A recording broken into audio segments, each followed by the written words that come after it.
আমি আর শিল্পী window shopping করতে চলে গিয়েছিলাম আমাদের বাড়ির কাছে ডেকাথলন। ফেরার পথে শিল্পীকে জিজ্ঞেস করলাম আজ ডিনারের মেনু কি। শিল্পী বলল, বাড়ি চল, গেলেই দেখতে পাবি। কাঁচা কুমড়োটাই বানিয়ে ফেলি, বুঝলি, তাড়াতাড়ি হয়ে যাবে। আর গরম গরম ভাতের সাথে ভালোও লাগে খেতে। একটু অন্যরকম ভাবেই বানিয়ে দিচ্ছি। বাহ, কুমড়োটা ভালো রে।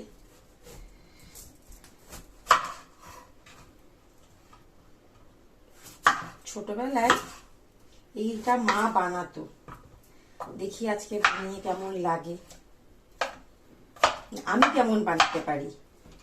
তুই যখন ট্রাই করছিস, আগেও বলেছি, খারাপ তো হবে না, একটু নতুন নতুন টেস্ট হবে। না বাবা, জানি না। প্রথমেই কুমড়োটাকে খোসা সমেত ছোট ছোট টুকরো করে কেটে নিলাম। এরপর কড়াইতে বেশ কিছুটা মুগ ডাল নিয়ে একটু লাল করে ভেজে গুঁড়ো করে সরিয়ে রাখলাম।